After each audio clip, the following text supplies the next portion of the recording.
Okay, welcome back to Conversations with Amoda Maa.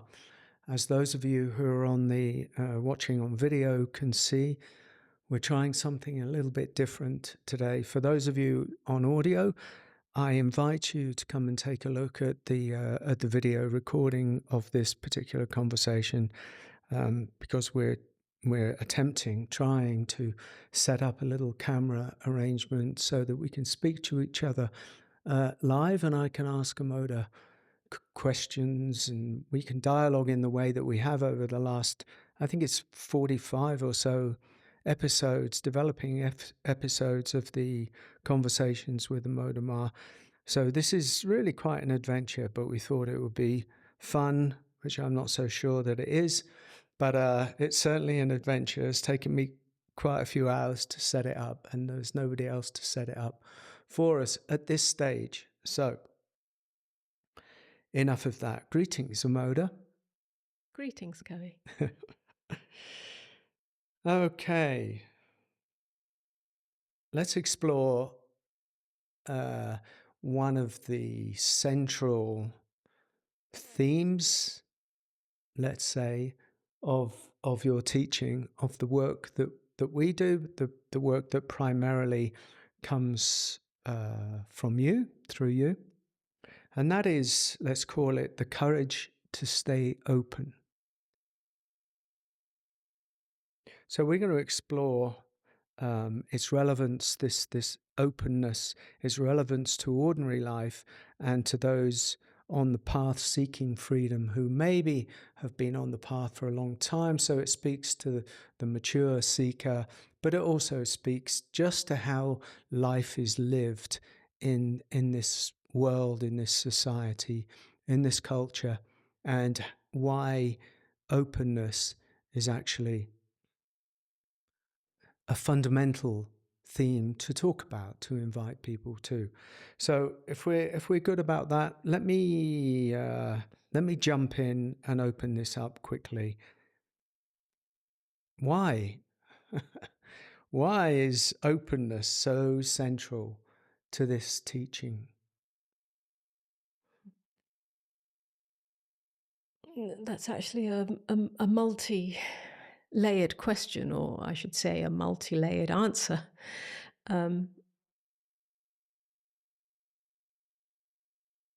We could start with the essential, which is the discovery of our essential nature, which is speaking, obviously, to those on the spiritual path or the path of seeking freedom. When freedom has been glimpsed or tasted, and by freedom I mean freedom from the ego identity, we can call that awakening, we can call it self-realization, and so on. But when that's been glimpsed, either touched on or fully recognized and embodied, there is a deep and undeniable recognition that openness is our essential nature. What is that openness? Essentially, it's the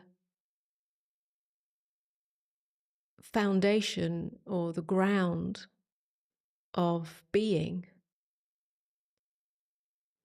We could also say the ground of awareness, that which is prior to all experience and that which is prior to identity. So at the deepest level and at the purest level, that's what I would say is meant by openness. And that's why it's fundamental to the teaching, because the teaching is about freedom from ego identity and realizing the true nature of self. We could then, and we probably are going to, so I don't want to rush ahead, but explore various layers of that openness from the point of view of it having not been recognized, and yet the everyday life offers us the potential to meet life from a certain degree or level of openness or not, and how that, let's call it openness or closeness, creates either peace or suffering. So we could perhaps speak about it from that point of view, the sort of default position Right. of how life is met for, I say the default position in the sense that for the majority of people, for most of the time, for much of the time. Yeah, elaborate that. Go into that a bit. From the point of view or the perspective of the ego identity,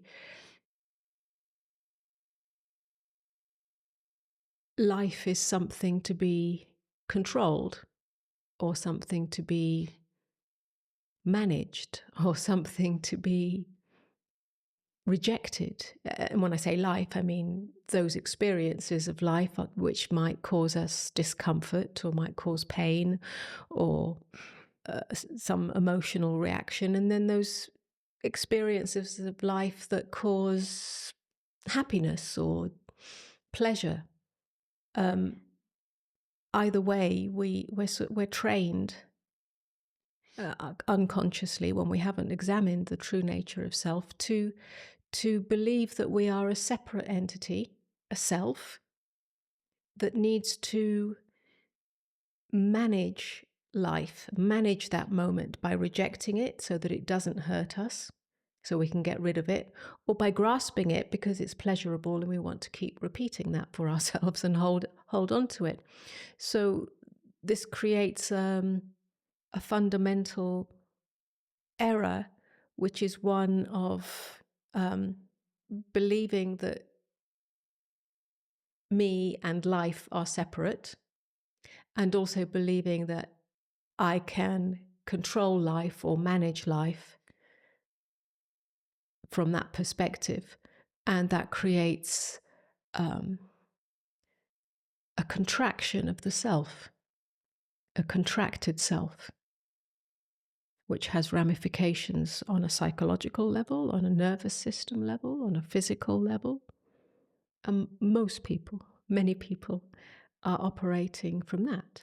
So, I mean, as soon as you start talking about this, it sort of opens into the whole panoply, the whole vista of what we're conditioned, of how we're conditioned. So, because in many ways we're the product of cultural conditioning, but not in a broad sense, but in a very specific sense.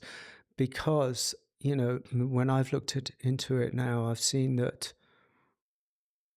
the perpetuation of the wounded culture teaches us, in effect, closure. It teaches us armoring, which is an aspect of the separate self that you're talking of. So not only does it teach us the separate self is the real identity, of course it does, that's what we've all been led to believe, but also it does create that schism within us, because we're taught, aren't we? We're taught that the way you're going to get through this life is through closure, is through defense, is through keeping the world out, and through also burying anything vulnerable within oneself. Exactly. So the armored self, the defended self, the protected self, is accepted as the norm, and yet is the source of suffering. Well, it is the source of suffering. And that's why people try and escape so much. So they're trying to escape the the suffering which is created by the conditioned culture, which is perpetuated by the wounded ancestry and the insidious and endless belief in the separate self. Therefore, the only solution is to realize the true nature of self. So you've gone straight to that now, have you? I see no other way. I see no other way. Of course, one can, if one is willing, if one's true desire, even if one is not on a spiritual path, is to find a new way of being with life, of meeting life, because there's at least some opening, some consciousness that, is aware that, well, this isn't working. And yeah, I'm experiencing more pain or more resistance or more contraction, perhaps softening or opening or relaxing, or really meeting another way of life, which is not about control and defense and attack and so on, would be wise. And perhaps there's a glimpse of that in moments of relaxation or, whatever.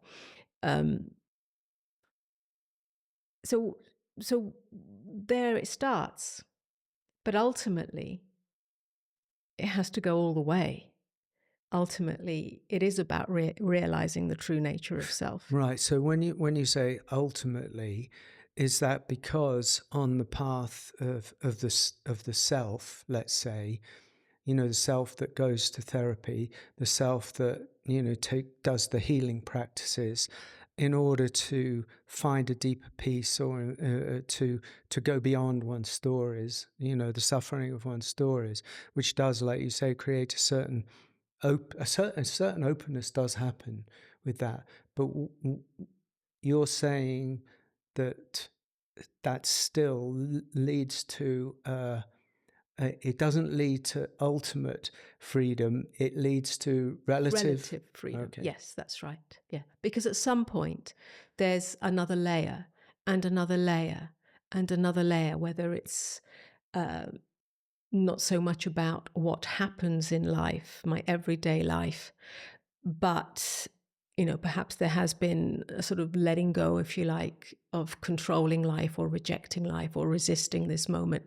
But at some point there are deeper layers, which is perhaps to do with the aging of the body, of the meeting of death, of the meeting of loss, of well, ultimately there's an existential contraction. And somebody who is deepening is going to almost come across that or collide with that at some point. And if one's genuine desire is for true liberation from the separate self, then it has to go all the way to the realization of that which is already open. Not how can I, as an individual, open to this? That's the starting place, if you like. But what is the recognition of what is already open? So that kind of shifts the question, or shifts the inquiry, shifts the trajectory, which then points us back to the source of all things, that has nothing to do with the individual or the personhood that can practice openness. Yeah.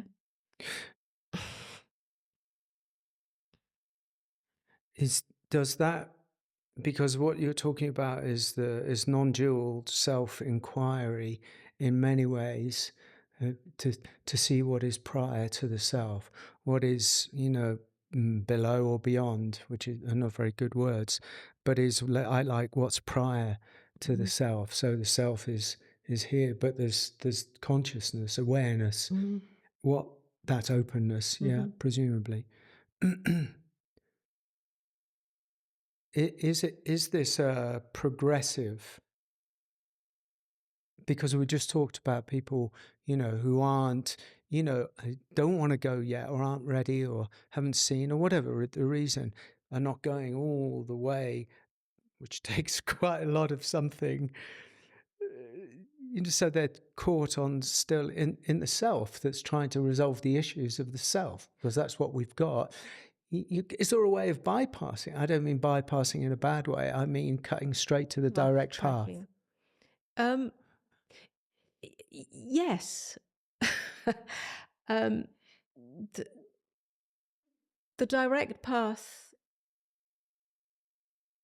um, if you like, cuts straight to the point, but only if the genuine desire for that inquiry is awake in one, is, you know, a flame in one. If it's not, then it can't be forced and has no value. But you know, it's almost like we're having two conversations here, which is, why is openness an essential theme of this teaching? Mm-hmm. This teaching is not therapy. This teaching is not addressing the personhood, although of course it includes that, because we're speaking with people. um, so it's not a spiritual bypassing of that. So it includes all of it, and you know, the wisdom includes all levels, if you like, all layers. But fundamentally, the teaching is about self-realization. So that's one conversation. And then the other conversation is to be of some support to those who have a desire to open. It does call them, but are not ready for the deeper inquiry, or not interested, or not available for that. These are two slightly different conversations that I feel we're trying to embrace both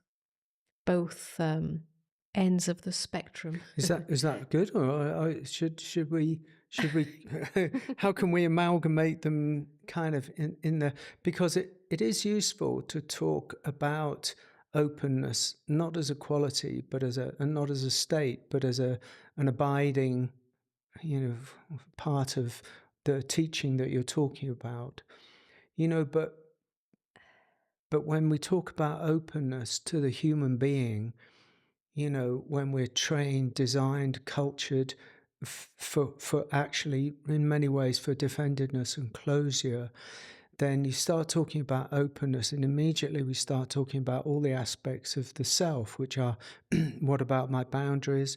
What about vulnerability? I'm used to exercising control. When we talk like this, I feel like I'm falling apart. My life is ruled by fear. Because just below the surface of most people is trouble. Just below the surface of most people are all of these things. So, you know, that's the problem with the conversation, in a way.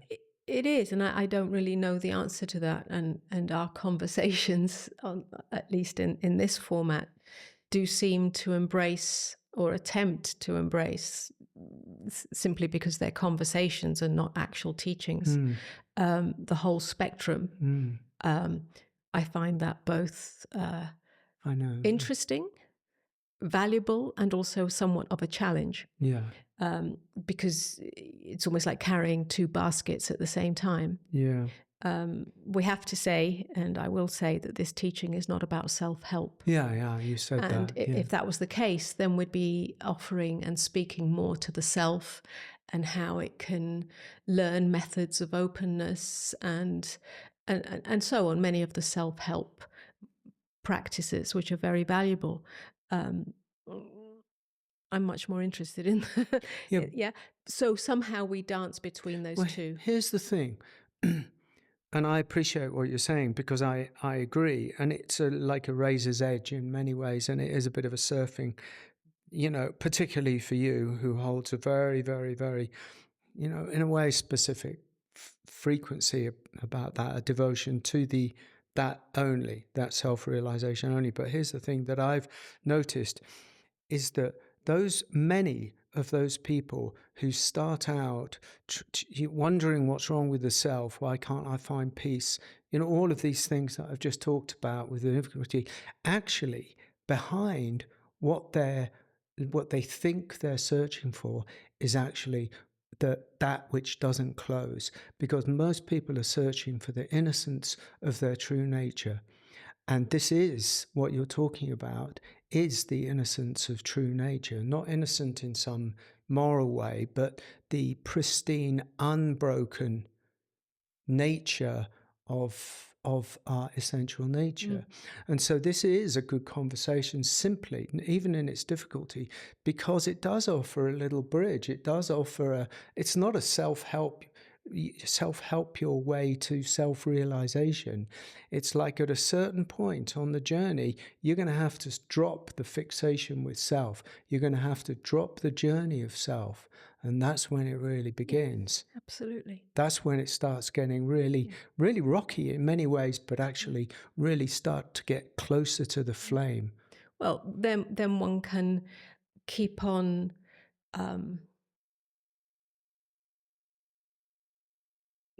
referring back, if you like, to that which is unbroken in all circumstances. So when someone is having a problem or is contracting against an experience or situation or a feeling, an emotion, is to gently guide that individual to the realization of what remains when this experience passes, because all experiences pass, all emotions pass, whether it's turbulent or intense or frightening or so and so. Is it not true that there's a moment where it's not that? It's not a static feeling state, it's not a static emotion. And as one supports an individual in seeing that and recognizing that, then to reflect back on, well, what remains? What remains when everything passes, when everything changes? And gradually that can bring that innate, that which is prior to all experience into the foreground. Is it not true that I am, and I am aware is always here, whether my experience is turbulent or whether my experience is, pleasurable. And that kind of conversation or dialogue or inquiry can assist anybody at any level of their path or at any stage of their path. So you're always, in effect, when people are habituated to their stories, and on the spiritual path, people are habituated to their stories in many ways. And so when the story, the sorrowful one or the angry one or whatever it is, the broken one, comes with that, you're always returning to what is seeing this, what is prior to this. Actually, there's an element of Buddhist teaching in that, to see the waves of phenomena as they rise and fall, and to see that all of that, everything that rises falls and everything is, Of yeah? course, that's it. The recognition of the impermanence of all states, all things, but not just objects or circumstances, but all states of mind, all states of emotion, all states, physical, mental, emotional, even spiritual states, are impermanent. They come and go. Everything rises and falls. Everything appears like a cloud. And to recognize sky nature, this doesn't have to be a spiritual belief or a dogma or any kind of traditional esoteric teaching. It's actually directly available to every human being that has the honesty or willingness to just see it in this moment.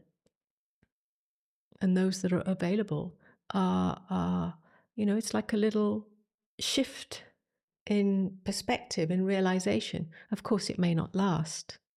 It may not be abiding. But those who have, again, a genuine desire to live from fundamental peace, it'll come more and more into the foreground. And so what is it like?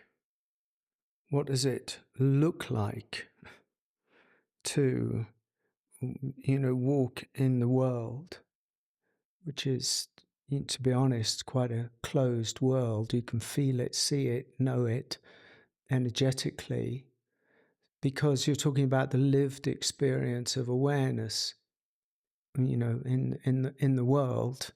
And so what's it like to walk in that? Because as soon as people, rightly imagine that, then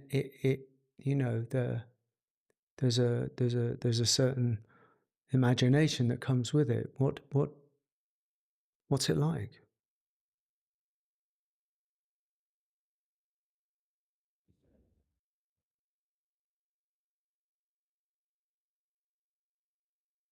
It's as if there's just no hard edges. There's no opposition to what is being experienced. If it's being experienced, it's being experienced. It's not. It's like just simply not having a suit of armor. What a relief. The personality self, the me self, that is made up of that armoring has simply come undone. And that doesn't make you weaker or vulnerable in the sense of being a victim or passive. On the contrary, it's like the light of true self shines, and you simply operate as a human being in the everyday. There's no difference, but without the armoring. What a beautiful unburdening that is. Well, it does. It is a beautiful unburdening. It is. There's no doubt about it. It is what returns. What was, what's gone. Well, I know I can hear what you're saying. What's gone? Is there a sensitivity that isn't negative? A sensitivity to what? Well, to the environment, because most people, the habitual state is it operates within this coat of armor that you're talking about. The cloak of armor. Some of that is around the heart. Some of it is just around the energy system, because we've funneled up into the self.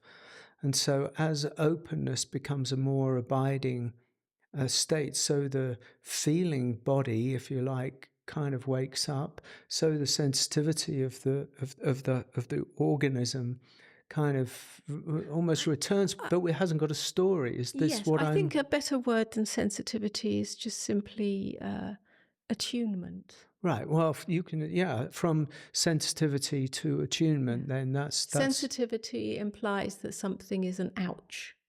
Right. And therefore I do need to protect myself. But an attunement is simply like a flower that has no resistance. It has no resistance to rain or sunshine or being trodden on or being picked, cut. A flower is just a flower, and it's always a flower. So it's just attuned to what is, with no overlay. With no overlay of the self that Right. needs to withdraw or fight back, or it's very natural. Okay. I mean, maybe a flower is not the best example. I'm using a very basic example. We could more a very small child. I was going to say a very small dog. Or a very small dog. Who's down here, everybody? The innocence that you speak of is that of a very small, young child, or a very young animal. It's not walking around with a suit of armor. It's very open to what is, and therefore experiences all energies. It's attuned to all energies, and responds accordingly. If there are tears, there are tears. If there is playfulness, there's playfulness. It's just Right. very Yes, natural. yes, So we yes, become natural rather than yes. sensitive. It's, another way of saying it is that we don't meet life with a harshness, with a tightness,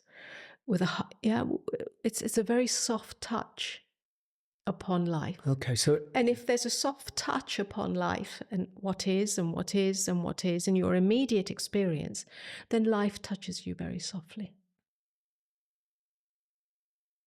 That doesn't mean it always goes according to what you want.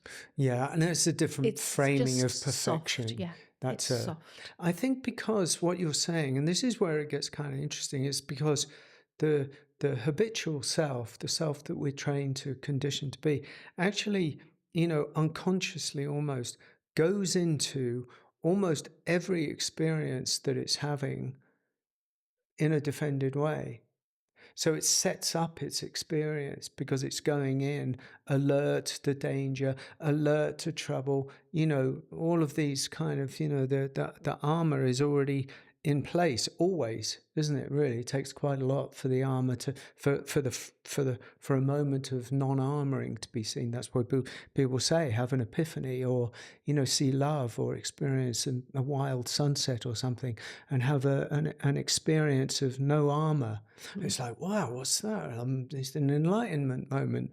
Well, is it, or is it just a moment of seeing from the That's eyes right. of innocence, in Yes, effect, non-armoring? Yes, the experience of beauty, whether it's beauty through art or beauty through nature or just stillness and the either epiphany or grace or love or deep presence that can take place, that's not inherent in the experience itself. It's not inherent in nature. It's not inherent in art.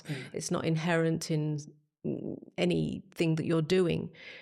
It simply is the falling away of the self in that moment. Oh, yeah. I just realized that the self actually searches for beauty. It looks for beauty, or it creates beauty in the world. But to fall deeper into the non-self or into an awareness, actually beauty is the inherent nature of it. That's right. And so beauty is it. It's not a thing, it's an it. It's not caused by anything. Yeah. And at that point, we can call it the radiance of being. That's what you're really interested in. That's what is realized. It's not, oh, well, that's a beautiful piece of art or that's a beautiful sunset. If you start commenting on it from that perspective, it will just become a thing that you're experiencing. But if there's no commentary, then what you're actually experiencing, whether it's love or light or presence or beauty or whatever one wants to call it,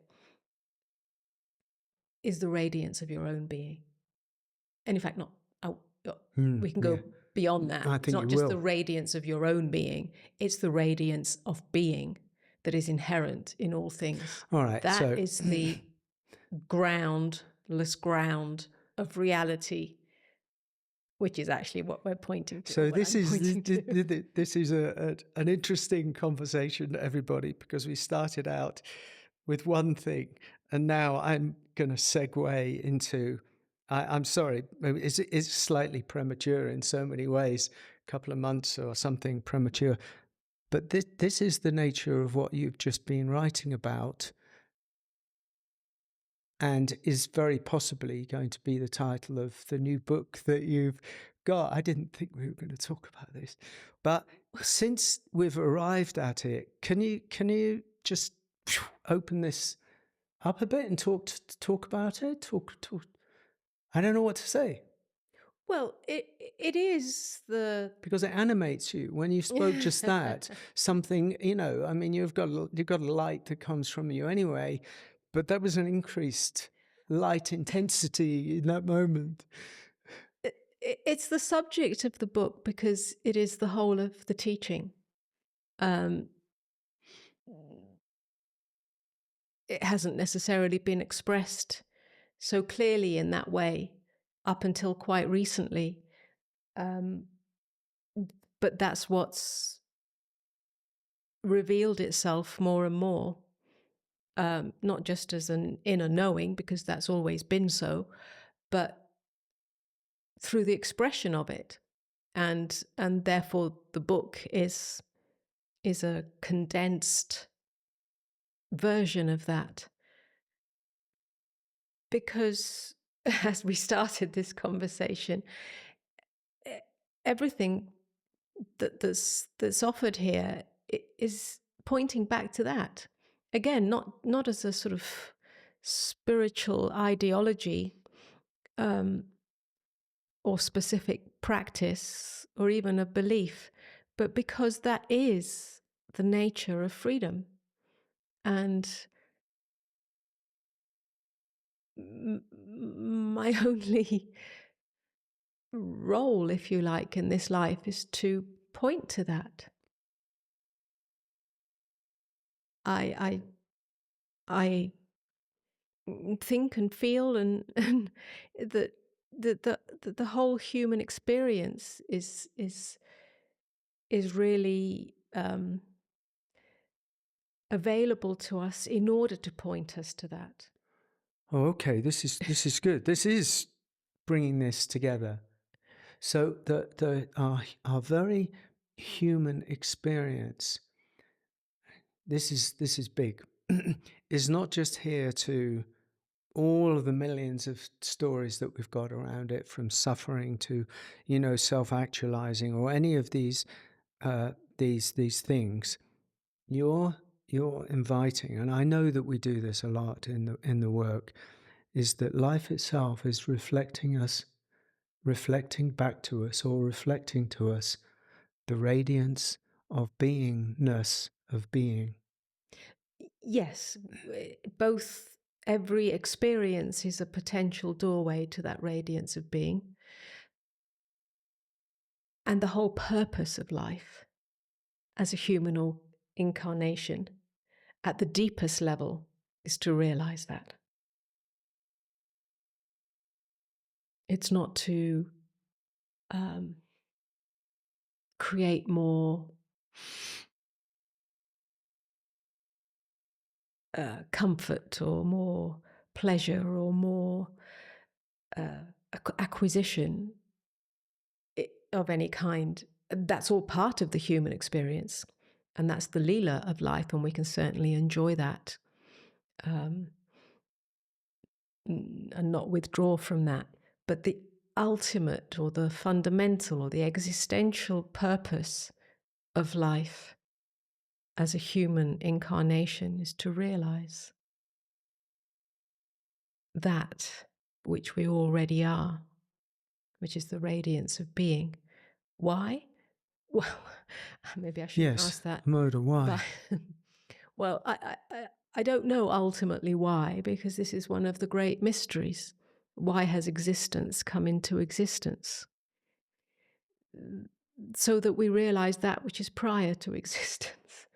But on a more practical level, or grounded level, the realization of the radiance of being allows us to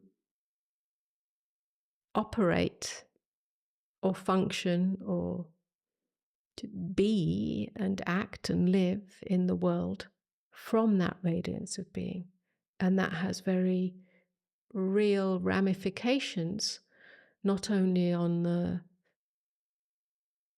let's say, vibrational field of our own lives, but the whole environment, surely. Because if that recognition of the radiance of being, openness, call it what you will, is the end of reactivity, the end of separation, the end of violence and division and so on, well, surely that has an impact on the world that we live in. Yes. So it's not just for our own sakes, it's for the totality. It is the end of the war that we wage, both with our experience with other people and with the world in general, rooted in separation, in the idea that we're a separate self who has to do all of these things and fight their way through life. And what I see and what you've actually taught me over the years is that this radiance of being, it restores us, if you like, to a wholeness, an integration, a harmony, a harmony that is almost unknowable to the divided mind. It defies that, because that that divided mind actually has to die in many ways in order for this to be known. But this is an integrated sort of harmonic way to live. Yes. It does have an effect. Absolutely. If we are harmonious within, then there'll be harmony without. But isn't this the Christ teachings? Yes. Essentially, yeah, which have been interpreted as, the 10 Commandments. But the 10 Commandments are top down and from an external authority and are behavioral, and that doesn't work because the self has to contort itself. One has to realize the true nature of self, just as Jesus did, which is at the heart of that is a non-dual realization. And then peace can take place, and then love can take place, and then non-separation can take place, and then right action can take place, and then non-harm can take place from the inside out. So surely this is the same. Yes. It is the path of love.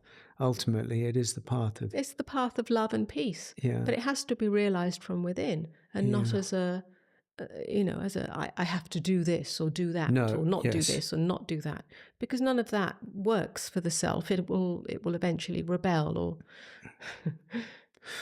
I want to, because this is an experiment that we've done, and so far I'm kind of pleased with it. But I want to bring it back just as we move into closure. You've got it here. We've got it written here. For someone listening who feels deeply defended or scared to open, where can they begin? What can they do? Because we do want to reach out to people. Everybody is on a spiritual path. Long ago, some people, you get further along the spiritual path and realize you've been messing about for years, and then you deep dive into the nature of your existence. And a lot of people on the journey are courting that, but a little bit far away from that, because they're still dealing with some of the other issues that are, predominate. So, but everybody's on the spiritual path. So for somebody who is on that spiritual path, scared to open, caught in the matrix, yada yada, whatever it is, where can they begin? Can you cultivate it? To a certain degree, you can cultivate it. Certainly at that stage, or of things, which is to notice within oneself how that closure of the self, whether it's resisting one's experience or getting caught in fear and therefore retracting, to notice how that creates psychological pain, psychological suffering. You are the one suffering. And to then experiment. I always like the word experiment, because it doesn't make it a spiritual command. But to experiment with oneself. What if What if in this moment I just softened?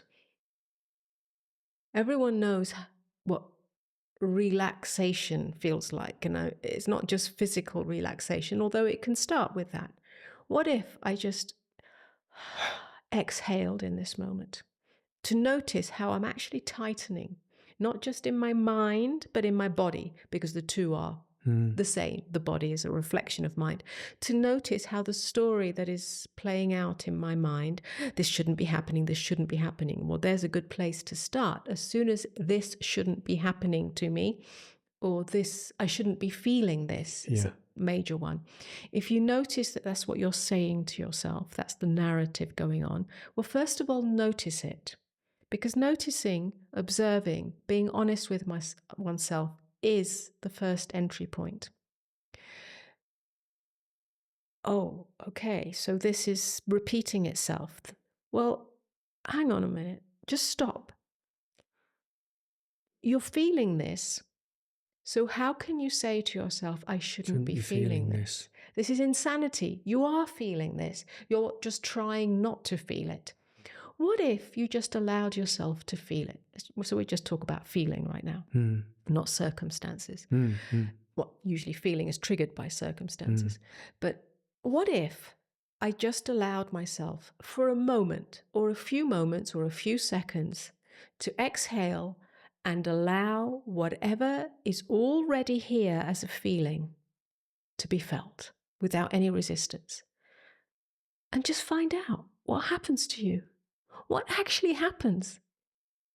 Nothing.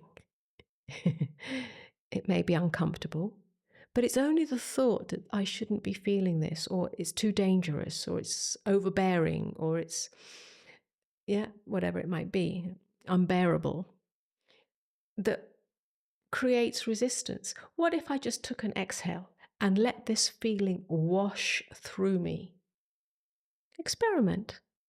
That's the entry point. Right. And of course, the self may fight that and say no, and so on and so on. Well, at that point, we each take responsibility for No, our that's what experience. that's where I was going to come to. Is like, the invitation always to people that we work with and I work with one-to-one is to actually really decide for yourself, because nobody's ever going to do it for us. We have to take an ever deeper responsibility for what it is that we really want and who it is that we really are, and whether we're going to consistently always move away from discomfort simply because we don't like it and it's too much. And at some point there has to be an intervention in that in some way.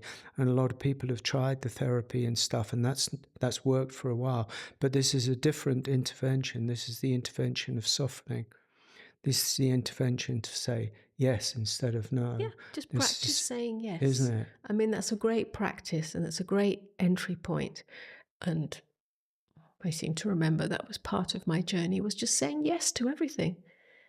Yes, I do feel this. Yes.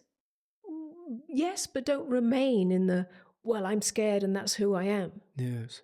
Or I'm anxious and that's who I am. Don't remain in that. Just say yes to the feeling, to the texture of the feeling.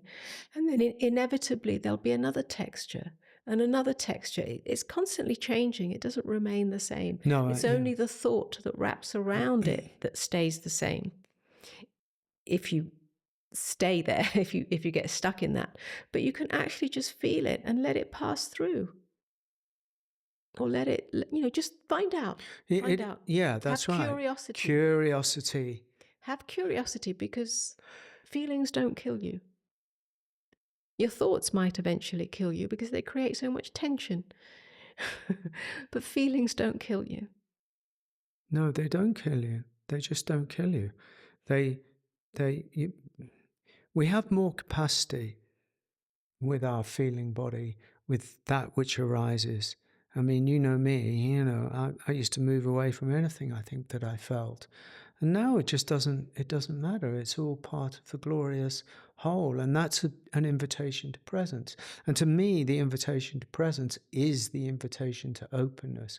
Because in presence, you're just here.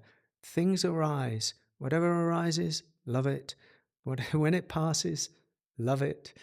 You know, to be rooted in that. All of that, saying yes to what is, loving what arises, they're all valuable pointers, reminders, mantras, practices. Well, they are, yeah, because I think just taking it back to the deeper radiance that you were talking of, because that was almost on the level of self. But actually, if you sit in it, if you relax in it, and you do that as a practiceless practice, by and by something's going to happen. And a doorway is going to open in your life that's going to take you into a more vertical place. And the vertical place that it's going to take you in may have fear, you may this, may that, who knows what it's going to be. You're going to be called into the unknown. And the radiance of being is found in the unknown, not on the... Yes. And as you speak, I'm reminded of an important aspect of this, which is, if you see yourself as a victim of your experience, because I feel something uncomfortable or painful or difficult, or things aren't going my way and I can't control life, and I can't, whatever it might be. If you are identified with being a victim, and again, one needs to be very honest with oneself, because normally a victim is somebody who's been abused, or been in a dramatic or traumatic situation. But no, I'm speaking about the victim of your feelings, the victim of life. I don't like what's happening, I don't want what's happening, and therefore I'm going to contract. That's a victim. You can choose, through practice, through the gradual path, through the piercing insight, to actually stop being a victim. Because there is no victim here. And life will meet you in that non-victimness. It doesn't mean that everything necessarily becomes perfect and easy overnight. But over time, even life's challenges become a beautiful invitation that inform us of a certain inner growth and new directions. So in that sense, everything does become perfect. Yeah. I'm reminded, as we kind of draw to a close, that, as that, we very easily identify ourselves as something, as this or that or this or that, and give it a quality, and the quality of the victim is quite insidious and quite hidden for so many people, because what you're talking about is deeper than just the superficial victim. But my invitation is not to paint yourself into any corner. No definition. Give all that up, because that's not who we are anyway. You're not this type of person, you're not that type of person. Give up all notion of what type of person you are and start living more directly. Use the experiences that are being had as invitations to go into self and find out what is really there, what is really going on under the hood with this, because that will take you deeper into the radiance of being. I think we're finished. Okay, thank you, Amoda. An interesting journey. Thank you so much for being on this journey with us. I'm going to obviously have to look at what it's like now and patch it together somehow. And thank you so much for listening. Thank you so much for watching. Do stay in touch. Do subscribe to anything that we're doing. Join Amoda on Substack. Join me on Substack. Check out the YouTube. Look out in a couple of months for Amoda's book, The Radiance of Being, because I think it's going to be beautiful. I don't want to say any more at the moment. I think I'll just bid you farewell. And once again, Amoda, thank you so much. Thank you. Namaste. Namaste. Thank you, P.O.D. Our little boy is here and he's been listening, paying attention, because He's a gorgeous little boy. Thank you so much. Bye bye. Bye bye.